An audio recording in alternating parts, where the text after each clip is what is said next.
Allô? Allô? Alors, bonjour. Oui. waaye dama bëggoon participer un peu. waaye yow la ñuy déglu. D'accord ci cas Barthélémy Dias bi bon est-ce que yoon la wala du yoon juridiquement mënuma cee sori mais li ma constaté mooy c'est un combat de deux géants politiques parce que ci campagne bi dégg nañ leen ku nekk yaa ngi dànkaafu sa moroom et puis di projeté yow noo koy jëfanteeg moom boo jëlee doole ji xam nga donc là on est en face de deux forces. Il y a la force brutale, agressive, non démocratique et très très violente. Et de l'autre côté, on a une force tranquille, calme, réfléchie et démocratique. Alors force non nga présenté nga wax nga force yi léegi il faut aussi nga mettre des noms sur les forces. C'est quoi la force tranquille et c'est quoi la force qui incarne la force tranquille, qui incarne la force agressive? Ben kooku jarul sax ñuy joxe tur yi parce que boo xoolee tey la force je vais venir dessus. Je vais venir dessus madame. Oui, je vais venir dessus. jarul sax ñuy joxe tur yi mais je vais le faire. OK, je m'explique. OK. Tey boo gisee tey la force brutale. OK, dañuy ñëw ci force brutale. Force brutale mooy. tey gis nañ des agents de police yi nga xamante ne dañ leen yónni ñu dajji buntu mairie. gis nañ des agents de police yi nga xamante ne empêché nañ citoyens yi ñu tenir une conférence de presse ou vaquer à développer programme bi nga xamante ne ci lañ leen élire. OK, gis nañ force bi nga xamante ne aussi empêché na les citoyens de Dakar ñu ñëw ne serait juste soutenir seen maire. OK, donc force brutale bi mën nañ ko ça dépend maintenant 2021 jusqu'à maintenant on a vu cette force brutale qui s'est déversée dans les rues de Dakar. OK, donc force brutale bi man en tant que citoyen mën naa ko attribuer au Pastef parce que ñoom ñoo ko yor.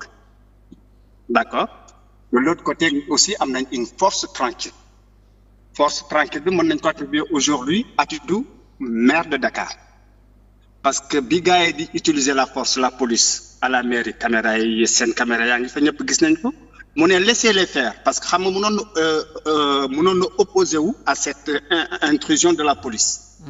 foofu da doon gën a ñaaw peut-être ci terrain boobu la ko gars yi doon xëcc et puis moom il a utilisé la force tranquille.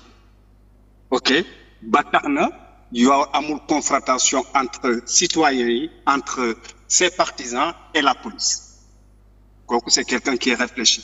moom dem na ci yoon ne day wut ci yoon atte ci li ko dal. OK, donc c'est aussi jiital l'esprit démocratique. OK, de l'autre côté gis nañ le non-respect de la loi ou de le non-respect du code démocratique parce que même sax bu fekkee ñoom seen préfet bi def na li muy def mais recours bi may na l'autre partie 10 jours bi nga xamante ne bu defee recours.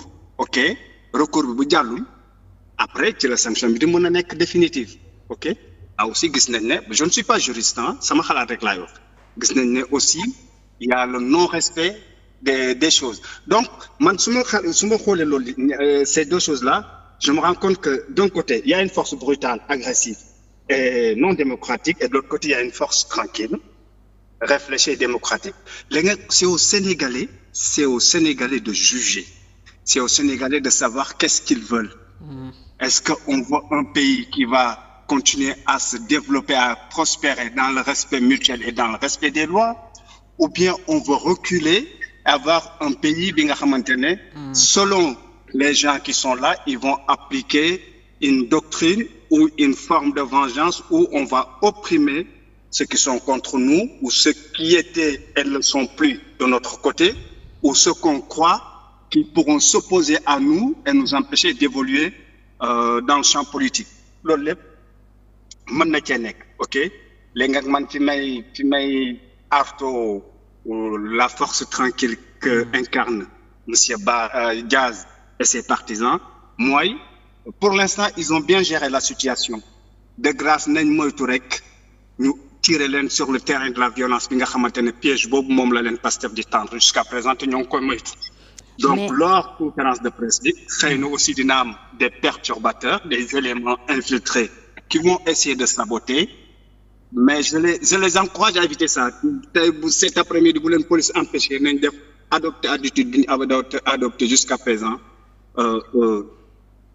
la paix et voilà bu ñu leen empêché ñu bàyyi ko xam ne ala kulli yi day yéex rek mais les Sénégalais auront le dernier mot que ça soit maintenant la loi va trancher d'ici peu ou lors des prochaines élections ou en 2029 les Sénégalais moom am na li nga xamante ne kenn mënu leen ko xañ seen carte boobu noonu en tout cas pour l'instant wane nañ ne à chaque fois bu ñu bëggee faj seen problème seen nakar dañ koy faj ca urne ya donc gis nañ ko ci Abdoulaye Wade gis nañ ko ci Macky Sall gis nañ ko là récemment mais je pense qu'on continuera toujours à voir ce genre de situation bi nga xamante ne Sénégalais bi mooy fajal boppam problème am ok aux urnes c'est bien que les Sénégalais fassent ça parce que buñ kontaanul wàcc di toj di yàq di kii kooku day dellu réew ginnaaw te loolu baaxul fitna baaxul li mu mën a indi ci réew dafa bëri donc monsieur Diaz continue à adopter cette force tranquille apaisante et puis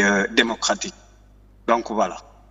jërëjëf ñu ngi lay gërëm waaye bëggoon naa nga wax ñu fan nga teg ne c'est un combat politique lan mooy démontrer ne c'est Pastef qui combat Barthélémy Diaz et que ceci n'a rien de juridique comme ni préfet invoqué les articles qu'il a visés dans sa lettre. Au fait, pour moi, c'est un combat politique parce que au-dessus, enfin, je ne suis pas juriste, donc voilà, sur le plan juridique, mais lu tax ma ne c'est un combat politique parce que ñoom ci seen bopp ku nekk da nga doon dànkaafu sa morom. Ok, lors de la campagne dégg nañ monsieur Diaz ne man si je prends le pouvoir je m'occuperai de toi dégg nañ Sonko ne ko man suñu paree ci li suma falo dina suul moromam politiquement donc. Tout à fait gis nañ leurs alliances trop tendues ok donc voilà. mais est-ce que loolu mënuñu ko def est-ce que loolu tam mënuñu ko def rek ci discours électoral parce que campagne moom lu nekk dañ ko ciy dégg. Oui, mais c'est un discours électoral électoral tenu dans un contexte politique et ce qui se traduit aussi sur un champ qui se traduit par des actes sur un champ politique. OK? Donc tout ça mënuñu ko xàttale politique bi. Parce que boo xoolee tey qui introduire courrier bi au niveau du préfet pour demander la démission de Barth. C'est un militant du PASTEF qui a eu un passif avec Barthélémy Diaz. Il paraîtrait même que c'est lui qui était à l'origine de l'incendie, enfin, qui a failli. OK? Donc voilà, il y a un passif. OK? Donc, xam nga loolu la buñ ko xoolee, buñ ko peser, franchement, on peut le mettre que sur le champ politique. D'autant plus que c'est deux personnes qui s'appréciaient énormément, Barth comme Sonko, dem bay ku nekk di wooye moromam sama doomu ndey, sekk nañ li nga xamante ne bon voilà, à un moment donné, ku nekk soutenir na moromam dans son combat ñoom ñu bokk combat bi. léegi nag bu ñu demee tey ba les velléités politiques en font que ñaari koy duñ bokk mbalkat soo naa le même objectif ala kulli yi kenn rek moo mun a atteindre le point parce que il faut toujours qu'il y ait un premier. OK? Dans ces courses-là, dans cette course-là, course à atteindre, je sais pas, un but politique, il peut pas y avoir ex aequo. OK? T'es élu, l'autre a perdu. Donc, et tous les coups sont bons pour terrasser son adversaire.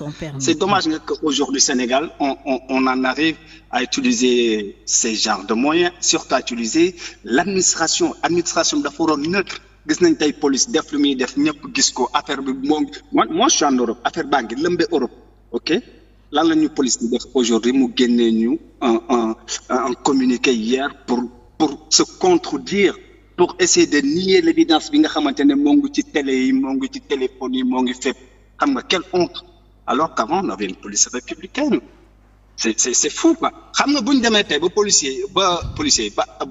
politiciens yi mën a jël suñu administration OK des civils comme vous et moi des gens qui sont assermentés qui sont là pour juste doxal ce que dit la loi au service du peuple suñu demee ba ces gens là les politiciens yi mën leen manipuler à leur guise ñoom ñuy jalgati li ñu war a def y compris le préfet donc xam nga dëkk du dem ba yegg si foofu nga mën nañ ne am na li nga xamante ne nag moom ñàkk nañ ko mooy suñu lu lu tax ñu nekk un pays démocratique lu tax ñu nekk des hommes libres lu tax ñu nekk des citoyens libres et engagés xam nga doy na waar daal te politicien bi lay def loolu tey bu yoon daloon ci agent administratif yi def loolu noonu politicien bi moom da ciy génn.